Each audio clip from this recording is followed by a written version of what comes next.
Should we call the statue guys and have them get Grunstrom's statue ready? Yeah, get it set. Awesome.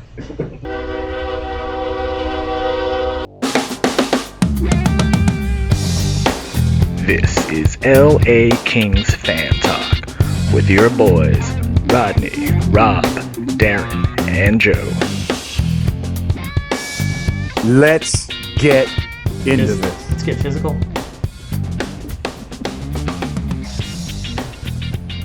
Welcome back, everyone. It's that time of year again. Hockey season is back. All right. Kind of. All right, here we go with the 2022-2023 LA Kings season preview. Let's start with coaching.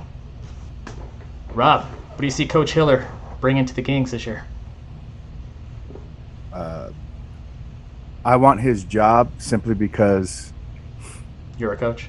No, because you have to be able to improve on the crap show it was last year. I mean... Yeah. By that, you're talking about the power play, correct? Right, because he's going to be responsible for the power play this year, for special teams.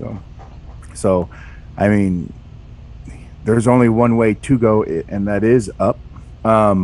If preseason is any indication, that first game, even though it was all rookies playing and everything, we were 0 for 8, 0 for 9 on the power play of the first game.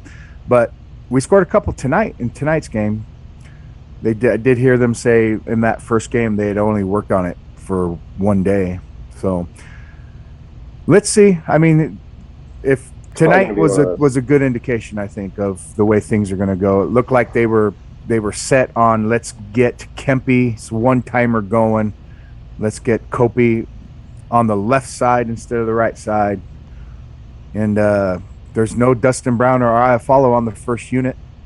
So just all of that, I don't even know if you want to change strategies. Just personnel alone, I think, is going to help it out as well. So, but he's supposedly wherever Hiller's gone, the special teams have been pretty decent.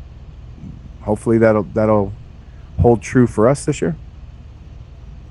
For sure. I don't know if we'll see like a huge jump, but I could see it being like a small increase this season, and maybe next season if we could see a bigger jump. So right, which is why I said I want his job, because he's going to look like a genius when we bump up 5-6% on the power play. Oh, look at. All right, it's almost the addition by subtraction. Put anybody in there. Joe, what do you think? Any thoughts? Yeah, I mean, I don't know anything about him, but I mean, basically, what Rob said tonight. Like, I purposely was paying attention. I think they scored on 2 out of the first 3, if I'm not mistaken. Maybe it was the first 2. First 2, yeah. And then I think shortly thereafter, somewhere I think halfway through the second, they had like 6 power plays the entire night, something like that. So I mean, that's obviously still a good percentage, getting 2 out of the 6. I think just visually the way that they were set up in the offensive zone, and then from my memory, Edler I think hit the post on one of them as well. I could be wrong. I don't know if that was a power play or not, but he did. But yeah, I mean, they're moving it around. I mean, that little play that the Tynan guy made to Kaliev. I mean, that's the type of stuff you got to be shooting from that area. Just the personnel alone should hopefully see some improvement, but that and just getting rid of Sturm, like who knows what the hell he was coaching them. It's kind of. I think they just got really predictable last year, and as long as the goalie had an idea where the shots were coming from on the other team, like he's pretty much going to make the stops majority of the time. So they just got to have a little bit more level predictability. I think where the Kings were successful last year too, were when they just decided to try and score on the rush, which is fine if that works. But generally you'd like to eat some time on the clock and whatnot, and working around and not expose yourself to a turnover and having the puck go another way. So, anyways, all that said, I think the only direction is up. So, we'll see what he does as time goes on. So far, so good. All right, let's get into the 23-man roster. Start with Good the stuff. first line. That's going to be really easy to go through. Let's go top six, bottom six. Yeah, let's go. So obviously we got Kopitar, Kempe, Fiala. Then we got Deneau, Moore, and here's the interesting part. Just say Arvidsson because he's Yeah, gonna. I he's mean, gonna be whether back. he's not. He's doing better than everybody thought. So That's let's our say top Arvidsson. six. So We don't need to talk about who's going to take his spot for the first week if he doesn't show up the first week. But well, then we'll go straight to the fourth line. It's going to be Lizotte, Lemieux, and Grunstrom. So there's really only, and then the third line is going to be Byfield, Kaliev, and Iafallo. I keep forgetting about So that. it's really going to come down to how many defensemen do they keep. right, and here's, well, talking about the forwards, you know, top six. Okay, our first line, our second line. Brown leaves us. Iafallo gets shifted down to the third line. In comes Fiala to the top line. So and Kempe's, you know, he's earned that spot from last year's phenomenal season. So and then that line of Deneau's line was our best line for half the season. You know, maybe even more than half the season. They were our best line. To me, there's just no doubt who our top six is now. No more crying about Brown needs to go here, help the young guys. Iafallo isn't this or isn't that. There's no more. It's just so refreshing to know exactly who our top six are 100%. Yeah. I think the only spot you could see would be like if Trevor Moore struggles like he did last season at the beginning of the season before he went with Deneau. Is there a chance Iafallo moves into his spot? But I don't. It wouldn't be Iafallo. That'd be struggle. You don't think it'd be Iafallo? Kaliev? No. Either one. Kaliev, Iafallo. Whoever's playing good in the bottom six could move up. Has Deneau and Moore played in any of the preseason games? Deneau has. Okay. Yeah, they played the Ontario game, I believe. Yeah. Okay.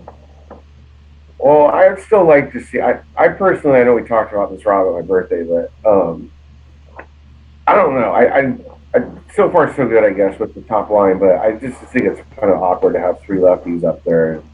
I would say since it's preseason, I would like to see if they're going to try and find some way to crowbar Velarde into the lineup. I would like to see him play with some top six talent on the right side. So, you know, maybe a game with Phil Deneau and Moore, just since Arvidsson's not playing yet, at least it sounds like. But even up on the top line too, just to, you know, see what, you know, I don't know if Fiala always plays left wing. No, he's on the right side. He plays the right side now, but is it okay? So does he typically play on the left side? He can. So this is what I was going to actually ask. You're bringing up what I wanted to ask Rodney. You want to talk about any kind of tweak to the top two lines? You know, Fiala and Arvidsson have played with each other before. So that is true. Do you want to throw Deneau in between them two? Do you want to throw Kopitar in between them two and mix up anything, you know, and see how if they have any leftover chemistry from when they played together early on in Nashville? I'm sure they'll do that if the Kings start off the season and it's not going so well. But that would put a right-handed shot with Arvidsson in on that line if you put Arvidsson in for Kempe and moved Kempe down with Deneau. Yeah, but then you have three lefties with Deneau, so but you're in the same spot. Does I guess it sounds like we just have a shortage of right-handers. Does Fiala always play on his off wing then? I guess I was asking, or is he typically? I think he plays both. He plays both. Okay. Yeah. Right. Fair enough. I mean, it's fine. Like, yeah, obviously, it's a good problem to have. Like, you obviously got some skill there to sprinkle around. My angle is more about like Velarde. Obviously, if he can't make the cut through training camp, then you know, just doesn't belong, and then that's a secondary issue. But if you think there's a chance, like I'd like to see, like he's got. I mean, I think tonight, like he showed it, like you know, that move towards the net I think it was on a power play, but I don't know. I'd like to see him not squandered. But you know, if he's a bust, he's a bust. And we're, you know, like now we got a logjam of forward, so and that might be a theme Yeah. that what we're going to be talking about is the squandering of opportunities, and by whom, by how many. Yeah. Yeah. And I think that the 4 players that are fighting for that spot just outside of the top 12, which is like Velarde, Figemo, Kapari, and Elias Anderson. I think Velarde has looked the best so far in the preseason out of those 4. Yeah, I just don't see a spot for that Elias Anderson guy at this point. Like, Yeah. I wouldn't.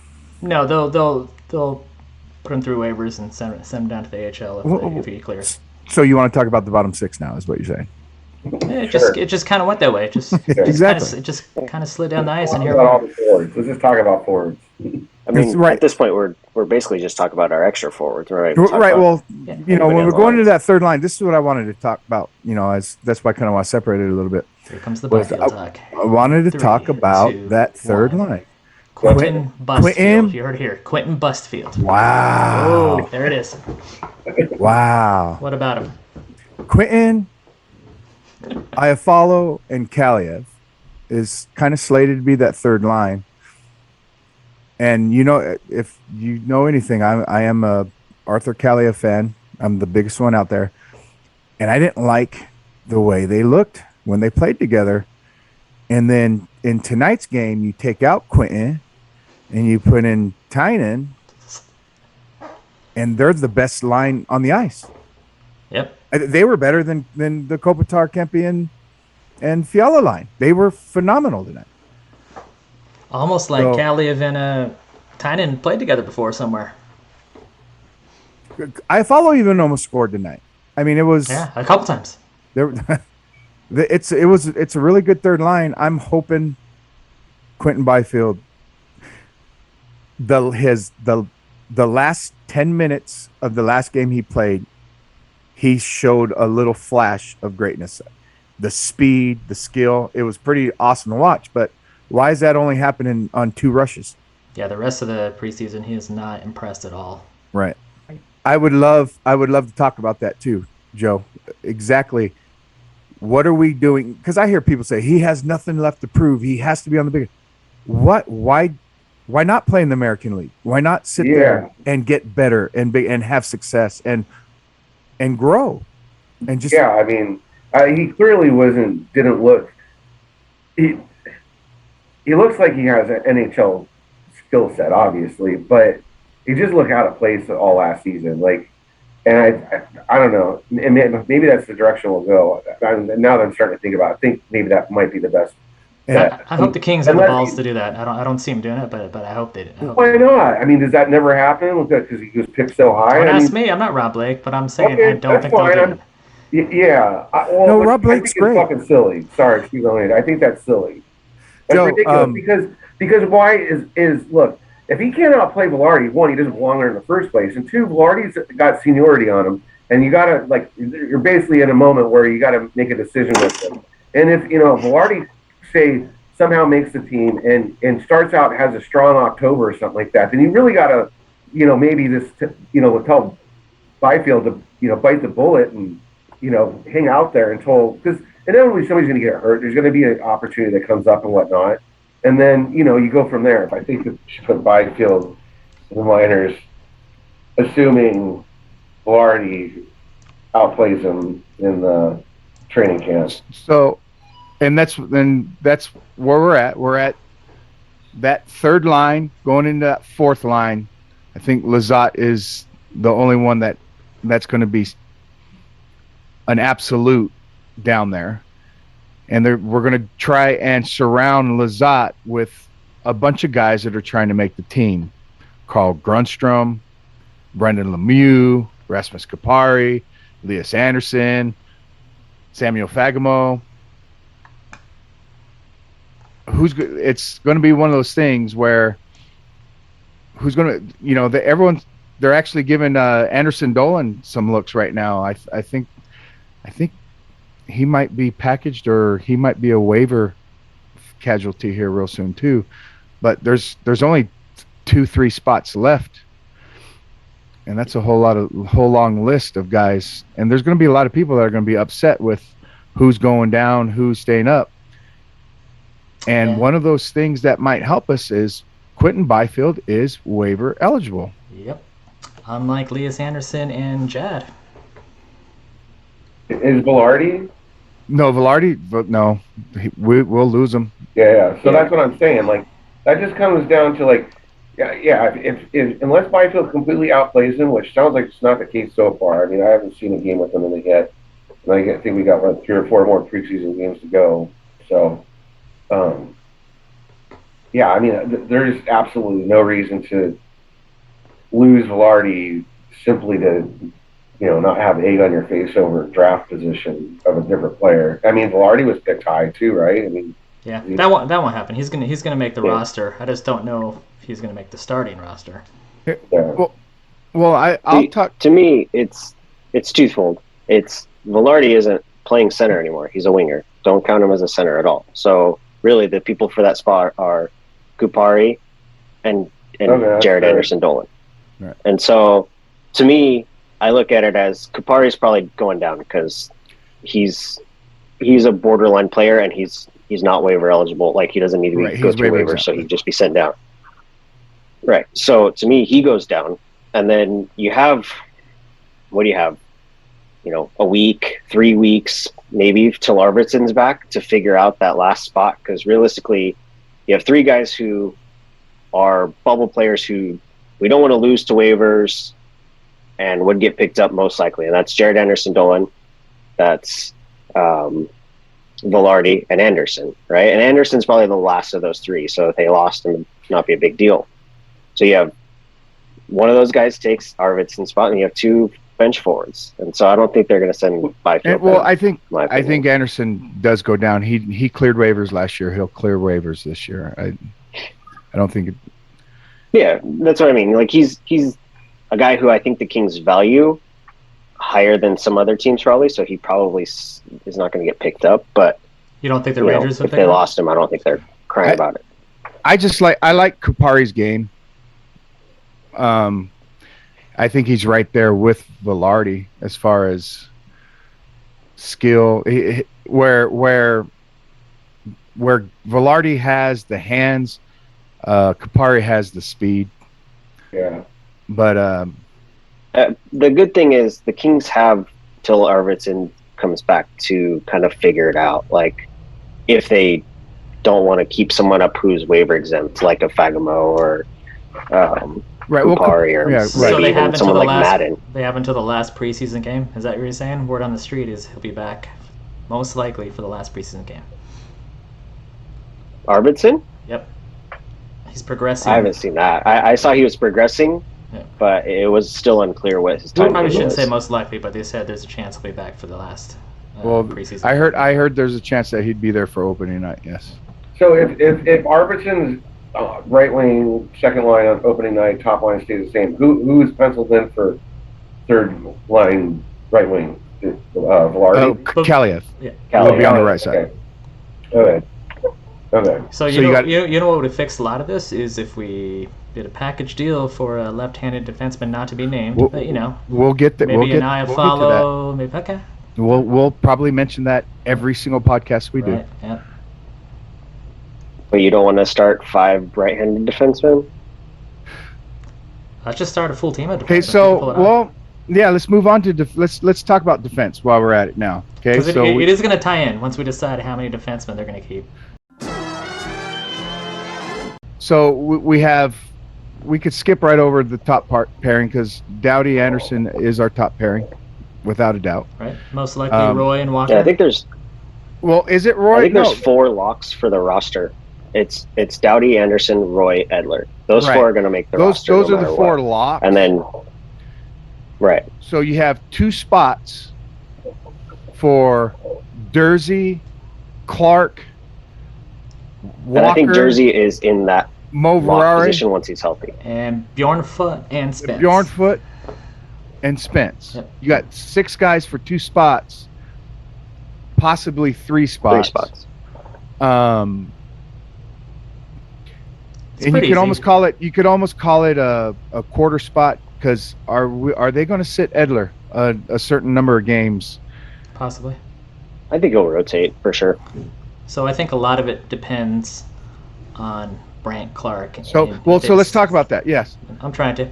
So depends on Brandt Clark and what they feel about him, and if they want to give him, just a little shot. If they keep him, and they decide to go with like 8 defensemen, if they don't want to lose Moverari, who I don't think they do, they would keep Clark and Moverari, send Bjornfoot and Spence down to the AHL, and then rotate those guys in either Dursey or Edler's spot. Because the stuff I've heard from coach is that he wants Walker to play the left side paired with Roy. I don't know if you guys have heard differently or not. Seems right. The thing too that they could do is start Walker on a conditioning stint down in AHL, so they open up kind of a half spot for a couple weeks there till he's game ready. So for 9 games. Yeah, maybe. But I could see if Clark stays, I could see them sending. If they send Moverari during preseason, I don't think he gets claimed because there's so many guys who are like in that bubble spot for every team. So I could see them sending him down, and same thing with maybe sending Bjornfoot and Spence down too. And so you have Dursey, if healthy, Clark, Edler, Roy, Anderson, Doughty, and then pick a 7th out of those guys. But see, that's what's going to be so hard. I think everything revolves around the decision about Clark, and I'm almost willing to say we're absolutely crazy if he doesn't make the team. He's that freaking good. Yeah, I think he should definitely start the season on the Kings if it's a type of like a catch-up type of thing where he looked great in the preseason, but then he played in a couple regular season games and we realized he can't cut it. He needs a couple more years, like send him back to the OHL, and he's exciting. And he played all the games in the rookie tournament. Oh, yeah. He's played all 4 of our preseason games. Yeah, I mean, you have to. Sorry to cut you off, but you have to assume because of that, he's definitely going to make the team. I think is a fair statement, but yeah, I think based off everything I've read, it sounds like there's little chance they're going to send him back to the OHL. So I think there's a chance, but it's not. It might not be at the end of preseason. It might be his 9 games comes and goes. He might sit down at that point. To your point, I guess they can milk that for a while too if he only plays like every other game or something. Yeah, let's see. We're a podcast about just fans talking about our favorite team, and Darren's really into the I'm a GM and I'm telling you how they should be doing things and stuff like that. And I'm just telling you, I think I want them to do it. What do you mean? Nobody knows that stuff, Darren. We just want to see the next Drew Doughty become. I want him to stay. I think you're misunderstanding. I want him to stay. I think the Kings are a more exciting, better team if he's playing at that level. But if he can't cut it, they're going to send him back to. No, I think you misunderstand me. I'm just saying you're making too much sense, and we're coming from a fan's perspective. That makes no sense. Does that make That's sense? what I'm here for. The voice of reason. So stop making sense. Okay. Well, I'll stop if making sense. GM Darren is fine with exposing Moverari to waivers, then why don't we just keep Clark, have him as our 7th defenseman or one of the top 7? That way we can keep 2 forwards as opposed to 1. Yeah, or move him, or just make him into a forward, and he could be like the enforcer. See, that doesn't make sense, Darren, but it's allowed because we're just fans. I think Dursey wants that role first. Why don't we throw Clark and goal if Kyle Peterson doesn't do good this year? Now you're getting it, Darren. Yeah. I didn't realize we had so many damn defensemen. I mean, there's some tough decisions to make there. I mean, nobody there is like a clear standout or anything, but there's a lot of wild cards there, as there are with the forwards. But it sounds like we have a little bit more breathing room or roster shifting ability on that front than maybe with the defensemen. So what Rodney touched on real quickly was about package deal. A right-handed defenseman named Dursey. Maybe 2 right-handed defensemen. A really high draft pick that hasn't panned out, Turcotte. A roster player. an unfriendly cap hit Iafallo, and a draft pick, I probably should get a really good left-handed defenseman, and then it would help. That would help some things. Yeah, I think that makes sense totally. I mean, we're obviously with a glut of left-handed forwards, and I think I like Iafallo. I know some of you guys have different opinions about him or whatever, but yeah, I think at this point, I don't think he's overpaid by any means, but he also, yeah, I mean that's somebody who has value that you can get something back for. Yeah. And we have to. You can't trade like three prospects and expect to get a real like a decent defenseman. Right. I mean, unless somebody's desperate. I guess maybe if we include like a high draft pick or something, but like with those guys, a lot of those guys are probably top end, like a fourth through sixth defenseman. Who's giving up somebody that's better than that on the left side for, 3 different raffle tickets, essentially. That's how I view them, as raffle tickets. You might win something, you might not. The more you have, the better chance you have. Yep, that's for sure. Go on to the goalies. What's there to talk about? Yeah, the guys. I'll tell you what there is to talk about. Go ahead. Let's say one of them gets injured. Who's going to be the first person called up? So I was gonna jump out. The guy who played. I only saw the second half of the game on the first televised game. So the Vegas game, that guy looked pretty good. He was getting shelved. Phoenix. His name's Phoenix Copley. Phoenix Copley. Yeah. Copley, yeah, that's it. Yeah, he looked good. Where did he come from? He's an older guy that's been around the league. He played on Washington. Yeah. He's like 28. Oh, okay, so he's not like a prospect or anything. No, but he'd be a good solid backup while the younger kids are still trying to get their game. So if we do that, who do we keep in Ontario with him? Do we keep 3 goalies like they had for part of last year? Or I don't know. Is it going to be Matty V? Is it going to be... Who's it going to be? Or this is an Ontario. They'll probably keep Volta up there, and then... Here's our... I could see them putting whoever they value as the better starter out of Hrenik or Ingham in the ECHL one, and then the other guy as the backup in Ontario. So for the fans that aren't totally up to speed on the goalie situation, like me. Copley's a 30-year-old with a little bit of NHL experience. He's kind of like Garrett Sparks last year. Sure. Okay. And he's a big guy too. He's like 6'4". The other 3 goalies are all around the same age, within a year or 2 of each other, and 23 years old ish. Villalta, Ingham, and Hrenik. And I don't know. They're all our goalies. It's just it's not an organizational strength. We don't have anyone. That's for sure.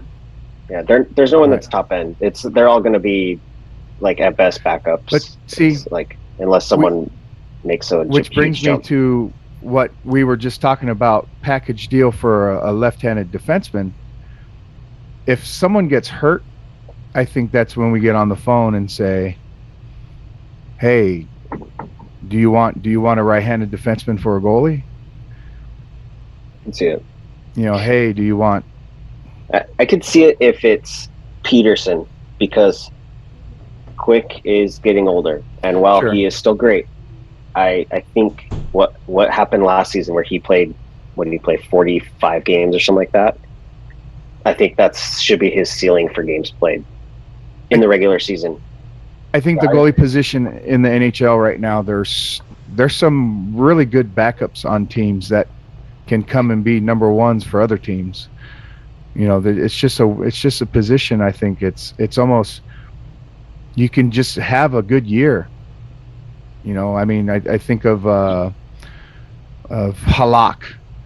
It seems he has a good year every other year as a backup here or backup there, and I didn't know he was still playing. Look at what Kemper did. He was our backup, and then now all of a sudden he's Vezina guy, and look what Campbell did in Toronto. Sure, and that's what I'm saying. I just think there's a little carousel that happens with goalies that if they land in the right spot at the right time, it's gold. So So, do you guys think that this is Cal Peterson's last year in the Kings organization if he can't prove he belongs? no.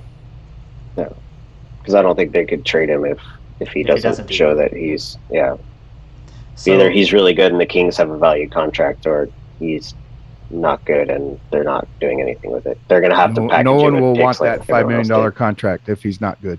How many more years does he have? 3? I think it's 3. okay, so opening night, game 1. Which goalie starts a net? 6. At this point, Is it a home opener? yeah. Home opener. Yeah. Quick. Next Tuesday. Could see I it think- being quick. I think every time there's any kind of home could be the last thing for. I think we're going to give it quick. This could be his last home opener for the Kings. All right. Although we could do what we did last season and start Peterson, and maybe that lights a fire under quick again. Break his streak or whatever.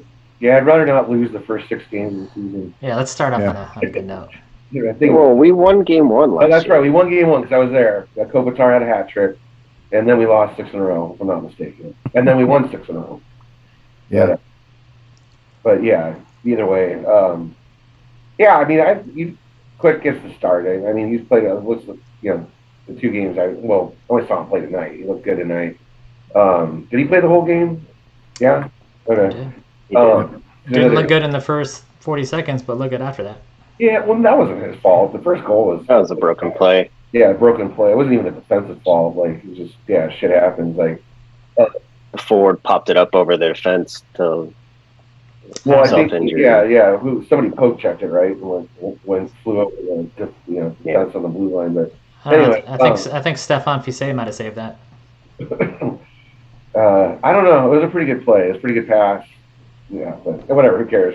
Yeah, Quick played good. If he plays like this the rest of the preseason, he gets game 1. I would just hopefully, like for all of our benefit, that Peterson kind of can, he is steady. Yeah, hopefully we get second half of last season Peterson. Did you see the Paul Coffey video I today? sure did. What is wrong with people that care so much about? Nobody wants to cover the Kings, but everyone wants to talk crap about the Kings. I just don't get it. What did Paul Coffey say? Paul Coffey was there for the Dale Howard Chuck statue unveiling, and he was saying how Gretzky statue, Mario Lemieux statue, and the Dale Howard Chuck statue are the only 3 statues that he feels are legit. But in the middle of him saying that, he says, I don't know what they're doing in LA. I mean, they're kind of overdoing it. He just says that out of the blue. Well, I think he's probably talking about just the fact that there used to be the Gretzky statue. Now it's like almost like a Simpson episode of like dodging all these statues to get inside the place. Like, Right. so I don't know if that's what he's alluding to, but who gives a shit what he says? It's LA. So all-time games played, 2 Stanley Cups, only Stanley Cups, captain, American in an American city. Eat your shorts, Paul Coffey. Yeah, exactly. And if Dustin Brown is not holding the Stanley Cup over his head on that statue, they need to chop it down and start over. That's what needs to be there. Him raising the Stanley Cup over his head. Toothless grin, yes, I agree. But also what goes along with all that is just it's other fan bases chiming in. I know you don't read Twitter, Joe, but all these fan bases are coming in and telling us how stupid the Dustin Brown thing. And I just go, you know what? I watched a video on YouTube about a month or so ago, or maybe it was longer than that, but from my memory, it was guys up in Minnesota. I could be wrong, but it's either Canada, Minnesota, Midwest, something like that. Not West Coast guys, and they basically are like, does Dustin Brown deserve a statue? And the guys, like, I'm not that familiar with the Kings, but the guy, they kind of just rattled off like a bunch of stats like we just did, most games played, blah, blah, blah. They're like, yeah, absolutely deserves. I think that warrants it. Like, I mean, that's such a ridiculous conversation to have anyways. Like, who, really cares? Like, Right. Like it's LA, everything's stupid and, whatever. He's been our identity, though, too. Just the grittiness. He's always played the game. He hits people. He's just a fan favorite, a captain. No one understands what it is to be a Kings fan and what he means to us. And then they're chiming in with their opinion. And like I said, they could just all go. Darren, random Kings thoughts. Let's go. What do you got? All right, so let's do this. I saw on the subreddit, get the person's name, LP165 on the subreddit, put up LP? What's up, LP? Off-season recap. Kind of did like a scoring thing based 1 out of 5. I want to see your guys' answers. How would you rate the off-season for the Kings? 1 out of 5. Solid 4. Joe? I give it a 5. I mean, we got a legitimate first line forward. Yeah, that alone to me was high marks there, and didn't have to give up a whole lot to get that done. So for sure, Rod. I'm also going to say 4. It would have been a 5 for me had they been able to do a package deal to pick up a top left-handed defenseman, but solid 4 for sure. For sure. I think I said 5. The average was 4.24, so I think we're all right there. If you guys want to know, Ottawa was number 1 in his little review thing. Okay. They were a 4.62 apparently. They're really high on their team. They are. They should be. Yeah. Best signing. What do you think the best signing was? Yeah, I'll give you the rundown on this one. This one's a list of Fiala, Kempe, Dursey, Anderson, Grunstrom, in that order. So I think it meant like contract signings, not just like guys they brought in. Not free agents. Got it. Right. That order sounds good to me. Yeah. I think I had it reversed 1 and 2 just because Kempe, if he's a 30-goal scorer at 5 whatever, like it's a pretty good deal. But I don't have a complaint about that order. You like the Kempe signing over the Fiala signing? If he maintains that production. I agree with you, 5. Darren. I'm going to go off the board there a little bit. I'm going to put the Mikey Anderson signing above both those first for me. Obviously, the term sucks. Wait, let me say it. Rob's favorite term on here, value, right? 1 year of value while he's trying to prove it. No? I mean, you're getting a top-line defenseman for what did he sign for? How many top-paired defensemen are making $1 million? So, but from what I understand, there seems to be the thinking that that's kind of a handshake agreement of help us make the cap this year and you'll get your money next year, sort of right. thing. Which is also why I'm saying I like that signing a lot more because they were able to get it done. I don't know if there's too many people out there that would actually do that deal. Fair enough. Yeah, no, that's cool. Can't disagree with that. How much faith do you have in the front office? This is a 1 out of 5. Rob? Well, it's going to match the off-season score. That's what I was given the score is. Yeah. To the front office, so it's a 4 for me. I'll tell you what, I like Blake and Robitaille as administrators a lot more than I did them players. That's for sure. I think they've been good at doing the patience, very patient, waiting for stuff to happen. They haven't kind of forced it. But Joe, what do you think? Yeah, I mean, I would have given them the same score as off season because I think they just, the signing.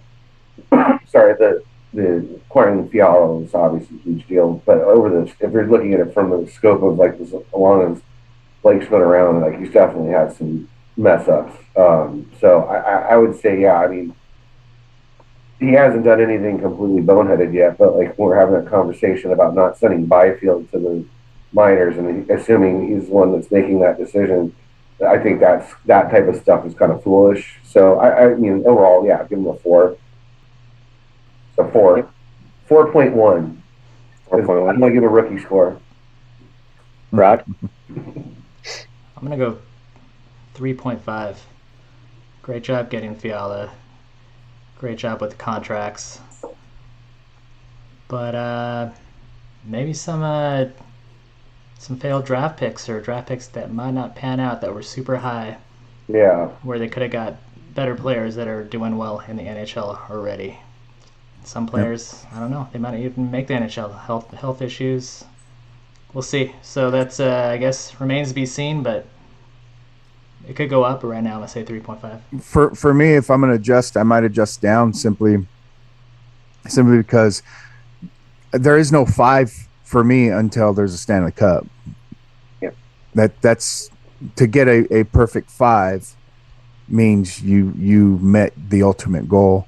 So For sure. I understand that. Yeah, the average was 4.37, so it seems like we're a little lower than that. I don't remember if I put 4. I think I put 4 on that one, but like I said, I think I like their patience and not like trying to. They let the deals come to them, like Deneau and Fiala. Like they're kind of letting the stuff come to them instead of being over aggressive. I do wish they could be a little bit more aggressive, but they're doing what they can. So. How confident are you in the team's coaching staff? We'll go backwards this time, Rod.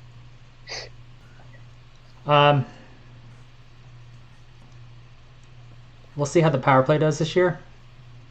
If the power play gets much better than last year, I'm gonna say 4.5.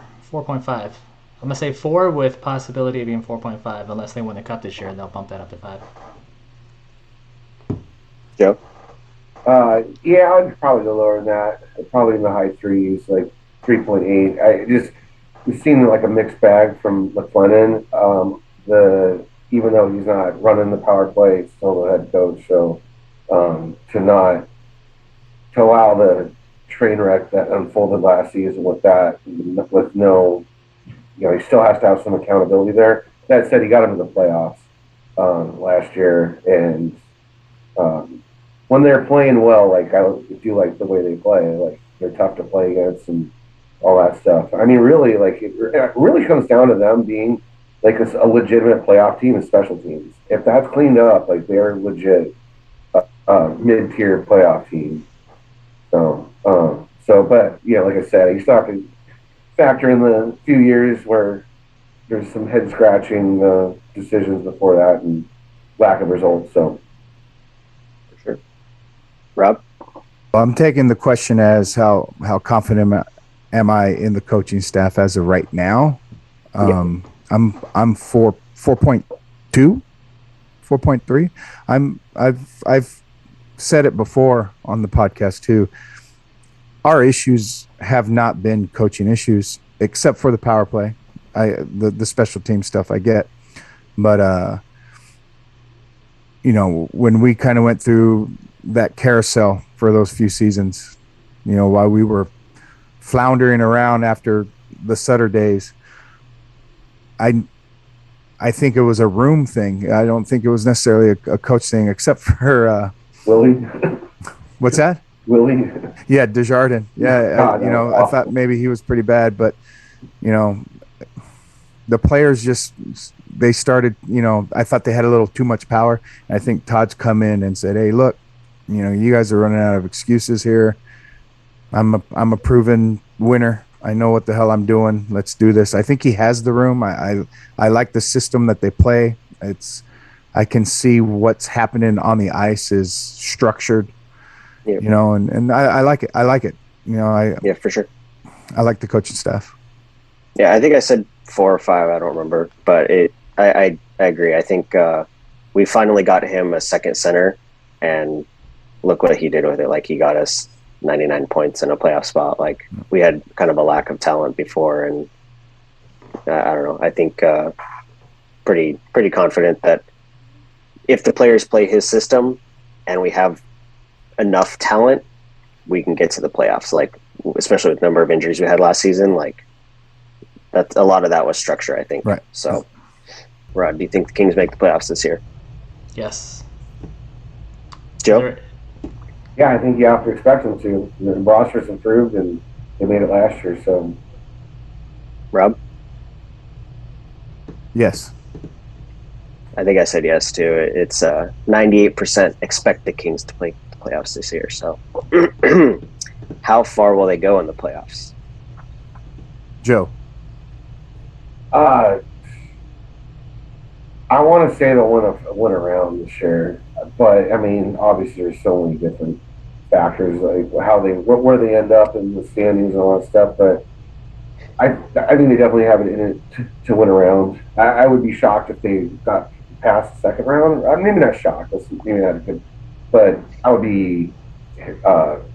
You'd be pleasantly surprised. Yes, yeah, I'd be stoked if they got past the second round. But I think making it and getting, if we get a decent matchup from the first round, yeah, we should be able to pull one off. Rod, how far will they go? I think if we're not playing Colorado. Yeah, exactly. It depends on the matchup, but I could see us, at least second round, possibly third round, depending on who we face. Rob? Your 2023 Stanley Cup champions, Los Angeles Kings. Yes, all right, I can get behind that. You heard it here first, folks. I think I put they'll get to the second round personally. And that was also the most popular answer. As homer as that sounds and all that stuff, in the back of my mind, I'm sitting there going, if Deneau and that line can reproduce last year, that's what you need, right? I think the reality of actually winning a Stanley Cup this year is on Jonathan Spitzel. Exactly, and that's where I'm getting at. Yeah, I think we have pieces that if they fall, last year, the years before, you needed Jesus, right? But here, I can actually see pieces that if this and that, well, then maybe this, and I don't think it's out of the realm of impossibility. Well, I think too. You could see like Clark being, maybe not Cale Makar, but a really good defenseman in the NHL, like a top pairing type of guy, and he makes a huge difference. And then Byfield should be a second or first line center, but he's playing our third center. You know what I mean? Like those are the kinds of things where we could see the growth, and that's where teams win the cup and because of that kind of stuff. Depth of lines in the playoffs. If you can sit there and maybe Iafallo actually earn all $4 million of that contract, say he scores 20 goals finally for the first time in his life, and then Kaliev on that exact same line turn his 14-goal season last year into a 20-goal season this year. If you're going to get 2 20-goal scores on a third line, that's depth. That's major depth, and for sure, you never know. You just never know. Yeah. And then you have Bergstrom on the fourth line, gets another 20 goals. Joe, it can happen. Not when you're playing evens tonight, but that's a different discussion about. I still think I would love if Coach Guy would distribute the play Grunstrom on all 4 lines, right, Joe? Yes. No, if they just distribute the ice time more evenly, spare Kopitar and whatever.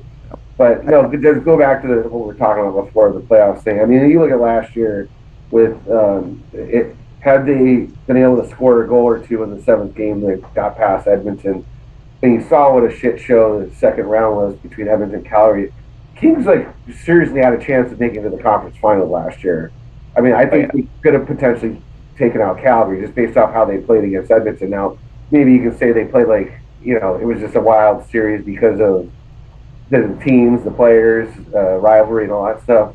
But Calgary just shat the bed, dude. In that series, they figured they would have steamrolled past, or not steamrolled, but they would not have had problems with that. Right. I think you offered up something for that Edmonton gets past Calgary. I believe one of those last podcasts we did, you said if Edmonton beats us, there's just no way in hell they're going to win the next one anyway. So anything can happen, right? Yeah. Hey, speaking of Calgary, Rob, what's the difference between Tkachuk and Toffoli? That was so great. By the way, I do miss delivering gems. Yep, I just like predictability when it comes to the sports that I watch. I want to know what the product is and what I'm watching. And when you got Daryl Sutter driving the bus, you know exactly where it's headed. Tractor, for sure. It's the tractor, but yes. Yeah. Where will they end up in the division? We'll start with Rob. think it's going to be a lot like it was last year. I think we're going to be fighting for that second spot. So I can see us finishing second, third, somewhere right in there again. Vegas, what scares me a little bit is Vegas being that bad last year was unforeseen. But then again, Calgary being that good was unforeseen. So, and I think we got a chance that the Pacific Division might have a fourth team making it this year finally. So, but I can see a second, third again this year. Yeah, I mean, they could, in my opinion, be second or third or be a wild card team. And I think it's going to be just as tight as it was last year. Rod, where do you think they'll finish in the division? Same answer, second or third. I don't see us being a super high-scoring, top point-getting regular season team, but I see us as being a really strong playoff team based on our makeup. So once we get there, I think we'll be really good. Yeah, I think I said second. I was concerned with like Edmonton's goalie stuff, but I think you could see us finishing in that second spot, and it was 48% for second and 46% for third. So I think everyone's right on board, right in the same spot we are. Yeah. I think Vegas is going to suck too. By the way. Well, then screw it. Then I changed my answer. We're going to win it. That way, I'm the only person that said it. All right, I'm gonna do my random Kings talk thing for you guys. What are you most excited about, or what are you most looking forward to this year?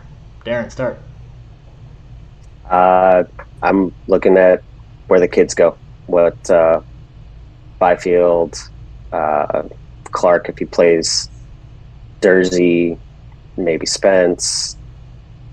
I think those guys are going to determine where we're at as far as this year's contention. If we're a playoff team where that's our floor, I think like expectation wise, or are we something more than that? So cool. Joe? I'm looking forward to Carl Grundstrom taking a top six spot when Alex Iafallo is traded, Trevor Moore is pushed down the lineup. I love it. But yeah, Grundstrom will probably be either on Kopitar's wing or Geno's wing by the end of the season. Should we call the statue guys and have them get Grundstrom's statue ready? Yeah, get it set. Awesome. Rob, what do you think?